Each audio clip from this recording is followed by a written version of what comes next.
Porque en un mundo tan globalizado, ¿no? Que está todo tan interconectado, no solo desde las comunicaciones, sino también desde el abastecimiento energético y todo lo que estamos viendo, se ha complicado para todo el mundo. Esto es, digo, ¿cuál es la importancia estratégica que puede implicar en este momento Latinoamérica, por ejemplo, en este conflicto? Sí, para nosotros, fundamentalmente Rusia, la implicancia, digamos, Rusia ha establecido un poder en América Latina a través de Venezuela hace ya bastante tiempo, fundamentalmente por el tema petrolero, y en Argentina también por el control de YPF, que es su gran objetivo. Sí. Por eso los lazos con el gobierno actual y el anterior también, especialmente en el gobierno de Cristina. Kirchner, ¿no? Donde se empezaron a establecer lazos muy concretos, pero fundamentalmente a través de Venezuela. La idea central de Rusia es establecer una base, digamos, de control energético, pero no tiene hoy el poder global. El gran árbitro acá es China. ¿Por qué? Porque China ha desarrollado, vos fíjate que China ahora se está manejando de forma muy sutil y está dejando que se desgaste tanto Estados Unidos como Rusia. Claro. Para ser el gran árbitro de la situación, porque tiene recursos financieros y tiene todo el control de las dos grandes rutas que está creando, que ha perforado la estructura soviética, que son la ruta de la seda, sí, que llega hasta los Balcanes, que es la gran ruta comercial desde el siglo XI, sí, y la ruta del collar de perlas, que es un control de todos los puertos en el sur del Mar de la China, hasta el Golfo Pérsico y hasta el Canal de Suez, inclusive el Mediterráneo. Para asegurarse el control de toda la zona comercial, casi te diría como una especie de reflejo de lo que fue el Imperio Británico, ¿no? Que controló todos los puntos claves de paso marítimo. Digamos que de continuar las cosas en este rumbo, el gran ganador de esta guerra que se está dando en el mundo va a ser China. Indudablemente, porque China tiene una estrategia de largo plazo. China tiene dos grandes problemas por ahora. Primero es la energía. Está construyendo la represa más grande hidroeléctrica del mundo y, digamos, no tiene la energía suficiente para sostener su crecimiento. No te olvides que China está creciendo a un 8-10% anual acumulativo y yo te diría que en 40 años todo el mundo va a tener que producir para China, siguiendo, digamos así, el mismo crecimiento. Igual la pandemia lo llevó a un crecimiento del 2%, pero no sigue sin crecer, o sea, sigue creciendo China, por más que baje un poco, qué sé yo. No, pero claro, sigue creciendo y absorbe recursos. Pero el otro tema importante, el más importante, es el control del 5G y la inteligencia artificial, que es la guerra actual con Estados Unidos. Creo que es una confrontación, te diría, bastante light. ¿Por qué? Porque el nivel de acuerdos comerciales que tiene Estados Unidos con China es de $3.000 millones por día. Es decir, las relaciones ruso-chinas que arrancaron en el 72 con Kissinger, sí, te diría que están bastante aceitadas. Digamos, la confrontación se va a dar en el futuro por el 5G. Por eso, digamos, Estados Unidos trata de bloquear el acceso al 5G. Por eso bloqueó a la compañía Huawei hace un par de años atrás, y el control de la información satelital y todo lo que es las nuevas tecnologías. Por eso China trata de tener enclaves tecnológicos en el mundo, por eso la base que tenemos en Neuquén. Claro. Es decir, China tiene un gran recurso que es el económico hoy, que está financiando a muchos gobiernos europeos indirectamente y está financiando también a gobiernos americanos. Es como un nuevo plan Marshall. Un gran exportador, claro, de bienes y servicios. Ahora una pregunta, me nombró recién a Henry Kissinger. Sí. Y todos, bueno, más o menos sabemos que el tipo es probablemente uno de los tipos más influyentes de la política mundial, no solo de Estados Unidos, sino del mundo, en los últimos 50 años, ¿no? Sí. Y que el tipo hablaba ya de aquellas teorías malthusianas de disminuir la población mundial, ¿no? Y para eso tenía... ¿Qué está pasando con esas ideas de Kissinger? Porque parecen, a veces da la sensación de que las han tomado desde algunos gobiernos hoy en el mundo. Y mira, ese es el famoso memorándum del año 74, cuando Kissinger era secretario de Estado de Nixon, sí, y fue el que resuelve salir de la trampa de Vietnam. porque en realidad Vietnam era una trampa. Claro. Porque cuanto más napalm tiraba Estados Unidos en la selva, más se veía en televisión. Entonces, él sabía que la única forma de poder salir airoso, aunque perdió la guerra, era retirándose. Ese memorándum de reducción de la población se entronca con las políticas que hablamos de la Escuela de Frankfurt y de otras corrientes, en las cuales las nuevas políticas, por ejemplo, de reducción de la natalidad, de narcotráfico, de destrucción de la familia, de aborto, es decir, es un combo que tiende ¿a qué? A reducir y a, digamos, destruir la concepción de la familia clásica que conocemos todos. Entonces, cuanto menos bocas hayas para alimentar, más recursos te da para algunos. Pero eso es una maniobra a muy largo plazo. ¿Y cómo estamos en términos de recursos hoy, digo, a nivel estadístico, ¿no? En el mundo, porque sabemos perfectamente que hay gente que hay poca gente a la que le sobra y hay mucha gente a la que le falta, ¿no? Sí. Bueno, pero eso requiere una gran reformulación de las políticas a largo plazo. Y mirá, te hago una comparación. Hoy, por ejemplo, el gran perdedor de esta crisis de Ucrania son los organismos internacionales, que no pudieron evitar esto. Y te doy un ejemplo, la ONU, la Unión Europea, o sea, organismos que prácticamente no han evitado la guerra. Vos sabés que la ONU nació en el 45 para evitar que hubieran 60 millones de muertos, como fue en la Segunda Guerra Mundial. Sin embargo, después del 45 hubo más conflictos que antes. Claro. Hoy en el mundo hay más de 60 conflictos activos, que ya no son guerras entre estados, son guerras internas. Hablando de la misma Rusia, ¿cuánta gente murió después de que Rusia se erigiera como victoriosa en la Segunda Guerra Mundial? Digo, claro, ¿cuánta gente mató el comunismo? Claro, muchísima. Y yo te digo más, mi padre estuvo en un campo de concentración en Alemania.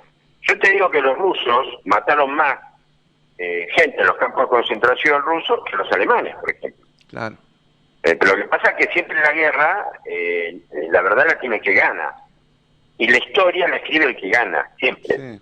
Por eso en las guerras hay que ganar y por eso hay que prepararse. ¿A qué te digo con esto?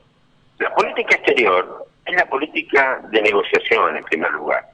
Pero si no tiene un respaldo de fuerza, es una política prácticamente light, gelatinosa, que no tiene sentido. Porque la fuerza es el puño que está atrás de la lengua. Es decir, los países que carecen de fuerza para poder negociar, fíjate lo que nos pasa con Malvinas. Claro. Es decir, Argentina no se puede sentar en una mesa de negociación porque no tiene fuerza, no tiene capacidad de fuerza ni de respaldo, porque Argentina nunca tuvo aliados, siempre tuvo amigos. ¿Entendés? Sí. Argentina fue amigo de todos, pero aliado de nadie. Entonces, acá tenemos un gran problema. El problema está en Hispanoamérica. Si dejamos un cachito el tema de Ucrania para irnos a Hispanoamérica, acá tenemos un gran problema que es la infiltración o digamos así, la prosecución de la maniobra soviética que fue en los años 60, 50, 60 y 70, la introducción dentro del dispositivo estadounidense que era toda esta área de las guerrillas y lo que hemos vivido en toda América Latina y en África. Porque en el norte operó la disuasión, pero en el sur no había disuasión. Entonces, Estados Unidos, digamos, entrenaba la contraguerrilla y la Unión Soviética entrenaba a los guerrilleros. Había más de 40 campos de entrenamiento en Cuba. Esa guerra a nosotros duró 30 años, para toda Hispanoamérica. Sí. Y quedó un continente semidevastado, donde hoy esa guerra se reemplazó por una guerra cultural, y ya política, te diría, porque el Foro de San Pablo actúa desde el año 90, sí, formado por todos los grupos, grupos, digamos así, guerrilleros, y algunos no, pero políticos afines, y que conforman lo que se llama el socialismo del siglo XXI. Sí. ¿Qué pasa? Que ha tomado el poder en Venezuela, que está tomando el poder en Chile. ¿Qué pasa con que ha tomado el poder en Perú? El grupo de Puebla, ¿no? Este foro que integra incluso la Argentina y que... Sí. ¿Qué pasa con ese...? Es lo que te estoy comentando. Claro. El Foro de Puebla por ahí. es un desprendimiento del Foro de San Pablo, que se crea en el año 90 a través del gobierno del Partido Comunista o de los trabajadores en Brasil, por Lula, y por supuesto manejado por la inteligencia cubana y soviética. Le voy a hacer una pregunta, Jorge. para dejarlo, es una pregunta hipotética, pero para que usted deje libremente actuar a su intelecto, ¿qué le hubiera dicho, qué hubiera hecho San Martín en estas circunstancias? Y es una pregunta, yo soy un sanmartiniano de alma. Ah, no sabía, ¿no? Por eso he ido muchas veces a Mendoza a dar charlas y bueno, Rogelio me ha invitado varias veces ahí a Real y estuvimos en San Rafael varias veces, de la ciudad también de Mendoza. Mendoza es una provincia que yo amo porque es la cuna del Libertador. Sí. Lo que hizo San Martín en esos años en la gobernación, yo creo que es el único ejemplo de estadista que tuvo Argentina en su historia. Claro. Es decir, de la nada pudo dar la libertad a 3 países. Y eso, digamos, es algo que debería darse todos los días en las escuelas, en las calles, en los partidos. Es decir, no conocemos nuestra historia, entonces no sabemos qué futuro nos depara. San Martín fue quizás el político más grande que tuvo Argentina. Yo lo valoro más a San Martín como político que como militar. Claro. Porque fue un gran político y bueno, también fue, no te olvides que San Martín fue condenado a muerte desde Buenos Aires cuando vino a sepultar a su esposa. Stanislao López le avisa que no vaya a Buenos Aires porque lo iban a matar. Él tenía grandes enemigos en Buenos Aires, precisamente lo que hablamos hoy, la lucha entre el puerto y el interior. Claro. Y San Martín, digamos, tenía ese valor supremo de la libertad y del patriotismo de jamás desenvainar una espada contra su propio pueblo en las guerras civiles, claro. Y ese era un lema que lo enemistó con Alvear, con Lavalle. El propio Lavalle era uno de sus grandes enemigos, aunque había sido uno de sus subordinados, pero cuando fusila a Dorrego en el año 27, San Martín le envió una carta diciéndole que había cometido una aberración porque desató la guerra civil. Y precisamente en esos años San Martín volvió a Buenos Aires o trató de desembarcar, pero le avisaron que no bajara porque lo iban a asesinar. Ahora, ¿qué hubiera hecho San Martín ahora, no? Y bueno, pero en primer lugar, lo que hubiese tratado de recrear es un poder en Hispanoamérica basado en los valores de la libertad, en los valores que él pregonaba, ¿no? Vos para analizar a San Martín hay que leer mucho sus cartas y todo lo que hizo en Perú, por ejemplo. Sí. Perú, él prácticamente abandona cuando se entrevista con Bolívar, que tenía una visión mucho más autoritaria, digamos así, más, digamos, digamos, de un poder más avasallador. Él se retira diciendo, no, yo renuncio al poder en Perú. Él lo tenía, era un republicano de ley, San Martín, aunque tenía, por supuesto, su visión monárquica. En esos momentos, el único país republicano era Estados Unidos, pero no se daba a nivel mundial, pero sí una monarquía, digamos, parlamentaria. Pero el valor central de San Martín era la identidad, la cultura y la libertad. Claro. Y yo creo que San Martín en este caso hubiese formado esa estructura en América Latina, ¿no? Jorge, ¿cómo tenemos estos valores ahora? Estamos hablando de libertad, ¿no? Y tenemos de un lado a un Vladimir que hace 20 y pico de años que está en el poder, y tenemos del otro lado a un presidente estadounidense como Joe Biden que hace nada, que está en el poder 2 años, ¿no? Sí. Y que uno mira el mundo y dice, bueno, ¿cuál es el lado correcto de todo esto? Lo que pasa es que eso entronca con un aspecto cultural, Roberto. Nosotros en Occidente estamos formados, te vuelvo a repetir, en la idea republicana. Es decir, fíjate que salvo las monarquías muy antiguas en Europa, como la inglesa, como la española, prácticamente toda América son repúblicas, ¿no? No hay monarquía ni poderes absolutos, salvo, bueno, en épocas de dictaduras o bueno, gobiernos como el de Castro, que duró 50 años. Pero, digamos, los rusos es un pueblo muy especial, acostumbrado a regímenes autoritarios. No te olvides que Rusia tiene 2 grandes aspectos, tiene el área asiática y el área más europea. Putin nació en San Petersburgo, conoce muy bien a Europa, sabe las limitaciones de Europa, sabe la debilidad de Europa, y Estados Unidos es un gobierno débil, es un gobierno, se nota a la legua que Biden es un presidente débil, que ha dejado, por ejemplo, cada vez que Biden anunciaba que iba a enviar tropas a Polonia o a Checoslovaquia, sabía que no iba a intervenir en Ucrania. O sea, Putin es un muy hábil estadista, pero por supuesto, un estadista autoritario, porque la cultura soviética es así. Es decir, ¿a qué voy con esto? Cada pueblo tiene su historia, su raigambre, lo mismo que los chinos. Los chinos fueron un imperio, fueron un país feudal hasta los años 30, donde Mao Zedong comienza la revolución, y luego también tuvieron, y siguen teniendo gobiernos de tipo comunista, aunque en la economía no lo son. Yo he visto en las películas más Mercedes-Benz en Beijing que en Alemania. Eso le iba a decir, porque Entonces, hoy en día nos quejamos desde un teléfono surcoreano a través de una red estadounidense sobre las ocurrencias de un gobierno pseudo-comunista. O sea, tenemos unos problemitas importantes, ¿no? ¿Sabés qué pasa? Que la clave siempre es la identidad y la cultura. Nosotros, vos gobierno San Martín decía, serás lo que debo hacer o no serás nada. Entonces, nosotros tenemos una identidad que tenemos que respetar, y por eso las crisis políticas en Argentina. ¿Por qué crees que estamos así, desvariados en el mundo? Esa frase de San Martín todos los días cobra un poco más de sentido, ¿no? Claro, claro, pero es así, porque vos si no tenés identidad, no tenés cultura, no tenés crédito, no sos creíble en el mundo. Cuando una persona no tiene identidad, de una forma o de otra, no es creíble, por lo tanto no tenés crédito. Pero Argentina es un país paria, es un país sin crédito, sin reputación, ha perdido sus valores centrales. La Argentina se hizo con esfuerzo, se hizo con trabajo. ¿Qué es Mendoza? El esfuerzo de inmigrantes, de una zona desértica, se hizo un vergel.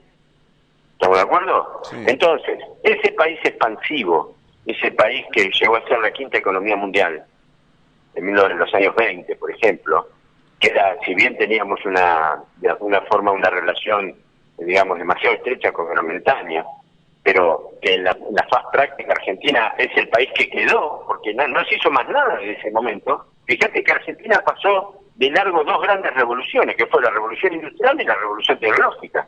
Todavía seguimos con lo agrario. Sí, nosotros seguimos con el modelo agroexportador y ahí nos hemos quedado.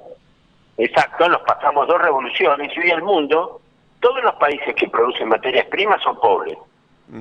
Te lo repito, todos los países que solamente producen materias primas son pobres.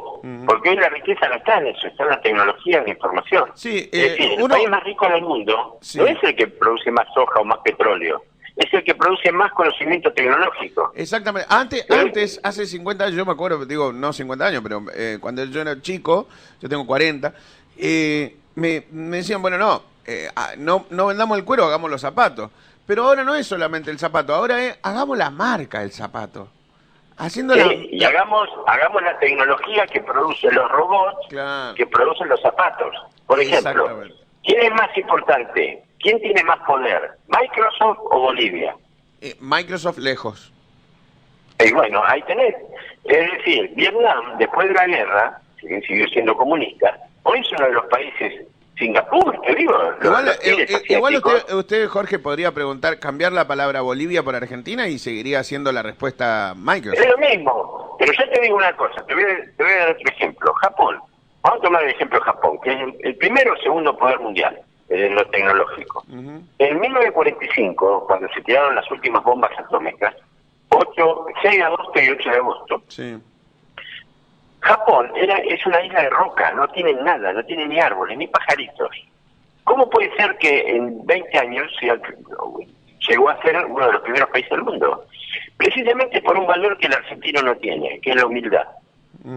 Ellos mandaron a los mejores universitarios al mundo a aprender, a hacer una especie de esponja humana de absorción de conocimientos.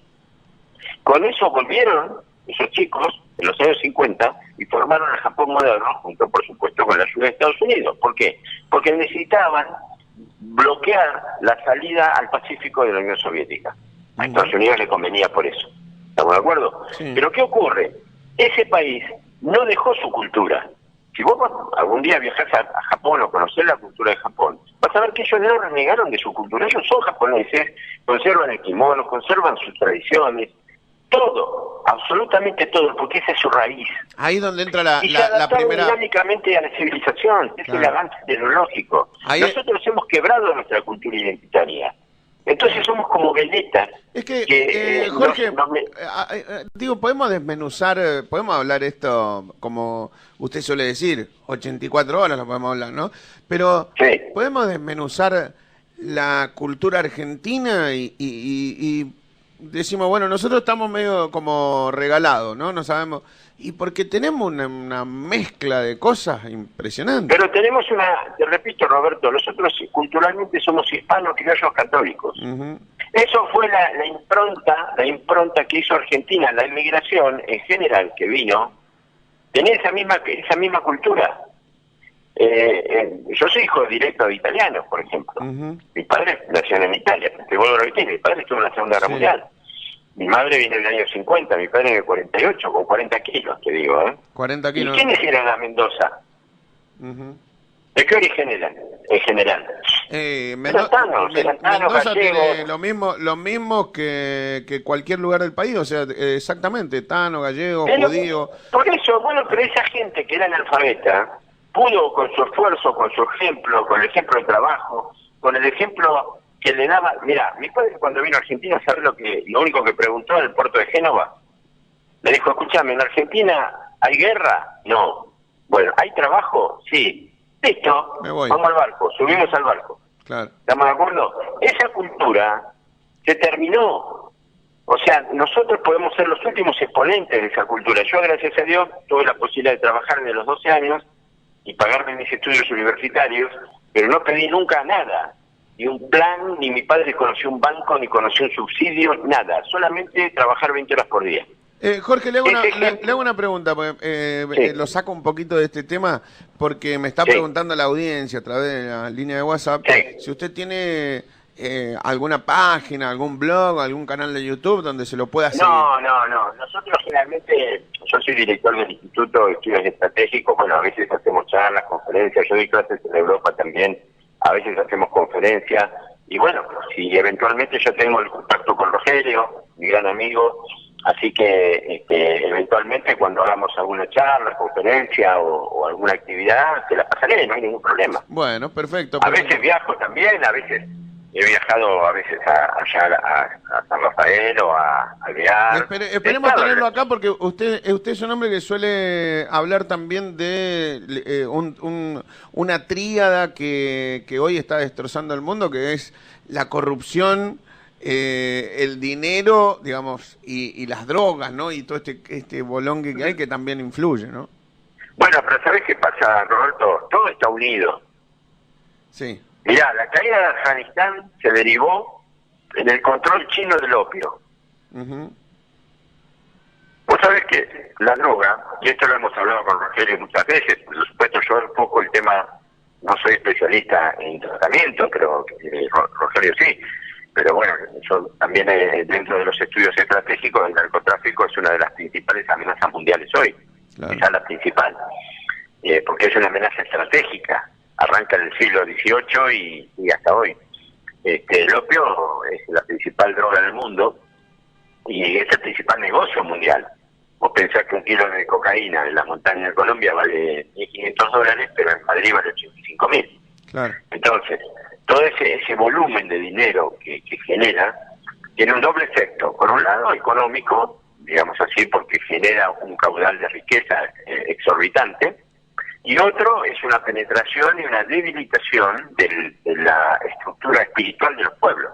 Eso se percibieron muy bien los ingleses y los holandeses en el siglo XVIII, cuando se daban cuenta que con el tráfico de opio, especialmente en Medio Oriente y en Asia, lo que es la zona del sudeste asiático, se daban cuenta que uno, introduciendo el narcotráfico, debilitaba las estructuras sociales. Entonces, yo te voy a dar un solo ejemplo y un solo dato, que es un dato oficial de Naciones Unidas, desde hace unos 6-7 años. Argentina es el país de mayor consumo de cocaína de estudiantes de nivel secundario, es decir, entre los 12 y los 18 años de América, sacando Estados Unidos. El país, te lo vuelvo a repetir, el país de mayor consumo de cocaína en estudiantes secundarios, digamos, entre los 12 y los 18 años de América. Es terrible. ¿Sabes qué significa eso, Roberto? Esa estadística es una cosa hasta difícil de creer, ¿no? Porque es una locura lo que está diciendo.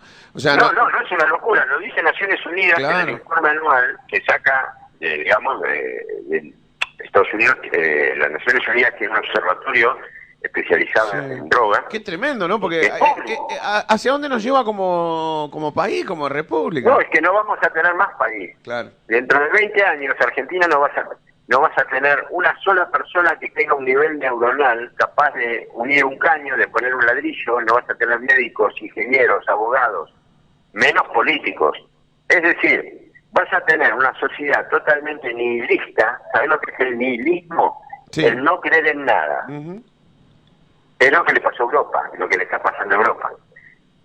Una sociedad absolutamente disgregada, la familia totalmente destruida, y no vas a tener capacidad neuronal de resolver problemas.